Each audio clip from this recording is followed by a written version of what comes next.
पाहायला गेलं तर प्रॉब्लेम कोणाला नसतात, ते शेवटपर्यंत प्रत्येकाला असणारच. पण प्रत्येक प्रॉब्लेमला उत्तर हे असतंच. ते सोडवायला कधी वेळ हवा असतो, कधी पैसा हवा असतो, तर कधी माणसं.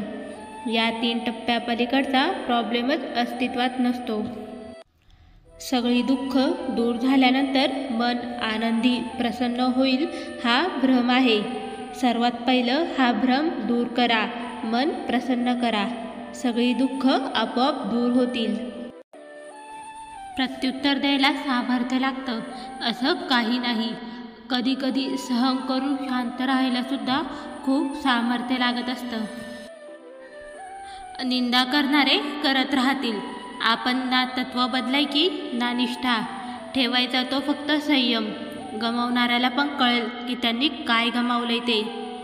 जीवनात कधी कधी काही व्यवहार करताना फायदा बघायचा नसतो, आपल्यामुळे इतरांना भेटलेला आनंद बघायचा असतो.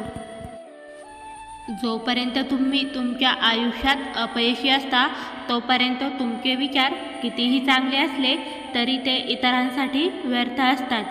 जेव्हा तुम्ही यशस्वी होतात तेव्हा तेच विचार इतरांसाठी सुविचार बनतात. वास्तवाचा स्वीकार करून जगण्यातच खरा आनंद असतो. बाकीचं तर सगळं जगासाठी मांडलेला देखावा असतो. सोबत कितीही लोक असू द्या, शेवटी संघर्ष हा स्वतःलाच करावा लागतो. म्हणून अडचणीत आधार शोधण्यापेक्षा स्वतःला भक्कम बनवा. सृष्टी कितीही बदलली तरी माणूस पूर्णतः सुखी होत नाही, पण दृष्टी बदलली तर नक्कीच सुखी होतो. नियम सोपा असतो, तो अंमलात आणणे कठीण असते. आयुष्यात कधीही कोणताही निर्णय घ्यायचा असेल तर हृदयापासून घ्या, कारण हृदय भलेही लेफ्टला असो पण त्याचे निर्णय नेहमी राईट असतात.